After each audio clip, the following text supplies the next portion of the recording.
Hey there, I'm Brad Barton and welcome to 1.21 Geekawatts, an extremely low-tech look at the 1.21 most interesting stories in geek pop culture today. Toward the end of last week, Warner Brothers' alleged plans for the big screen DC Comics universe were unveiled at NikkiFink.com.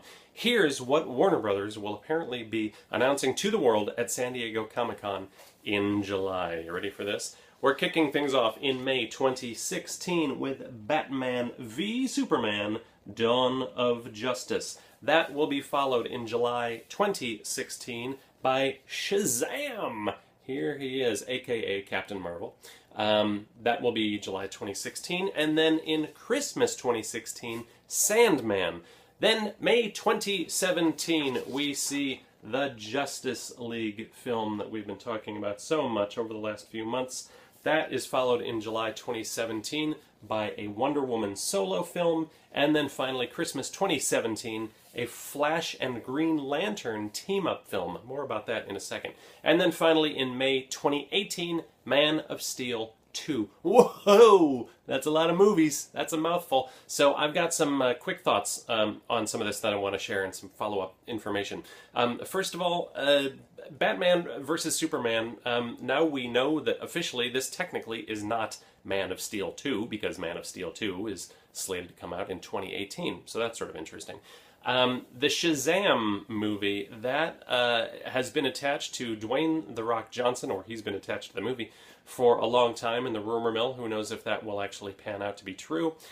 Christmas 2016, Sandman. Joseph Gordon-Levitt is attached to this film, I believe as a director, if memory serves.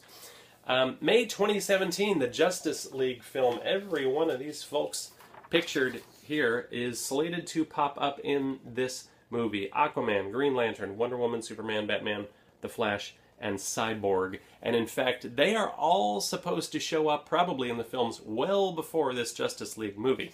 The rumor mill says that they're going to start cameoing in each other's films all over the place, probably a lot of them in Batman vs. Superman. And then it will all culminate in the Justice League film. This Flash Green Lantern team-up film is a little interesting because, one, this is probably not going to be the CW TV version of The Flash. That's going to be played by Grant Gustin starting as soon as this fall. His show will kick off. Now, and presuming it's a hit, that's going to be running, no pun intended, concurrently with all of these superhero movies. So I don't know why you would or wouldn't necessarily have him on the big screen, but otherwise that means you've got two versions of The Flash running around. Again, pun not intended. It was intended that time. And who's going to play the Green Lantern? It is not going to be Ryan Reynolds. That we know for sure, according to these reports. And which version of the Green Lantern will it be? Ryan Reynolds played Hal Jordan in the Green Lantern film from a couple years ago. But there are other versions of the Green Lantern. There's been one named John Stewart. No, not that John Stewart. A Guy Gardner. Which one will it be? And will the Green Lantern film that exists still be part of this DC Universe continuity on screen? We will find out. Another thing that's interesting about this, that's an incredibly aggressive release schedule. That's 3 films in 2016, 3 films in 2017. That is more than Marvel Studios is doing right now. They're only doing 2 a year. And again, there is zero indication that any of these DC movies are going to cross over with the DC TV shows. So that means that Arrow, The Flash that we just saw, Constantine is premiering on NBC this fall, and Gotham, that probably none of them are going to be connected to the film universe. Not that there's anything wrong with that necessarily, except the interconnected model is working pretty well for Marvel Studios so far, and the comparisons are inevitable. Everyone's making the comparisons, so why shouldn't I? And then on Friday, the rumor mill continued to churn again when HitFix.com reported that Jason Momoa from Game of Thrones will play Aquaman in the budding DC-niverse. It's been rumored for a while, apparently, to the point that Momoa is actually sick of people asking him about it. But HitFix claims that he's going to start popping up in the films as early as Batman vs. Superman, where he will be pretty darn ticked off that General Zod's world engine from Man of Steel caused a lot of damage for him and his Atlantean pals undersea. The character of Aquaman originally was launched in 1941 in the comics. During his Silver Age comic book adventures in the 1950s, a whole plethora of new supporting characters were introduced, including, for a little while, an octopus sidekick. What?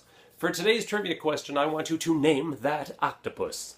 The answer to Friday's trivia question was Jim Shooter, and the first person who knew the correct response was Paul Romero of New York, New York. Excuse me, I'm all choked up. I'm so excited for you, Paul. He's done it again. Congratulations, Paul. You win this triangular bottle. What's inside? Dreams. Hey everyone, thanks so much for nerding out with me. I always appreciate the chance to geek out with you. If you enjoyed this bite-sized chunk of geekitude, please do share it with a nerdy friend and help spread the word.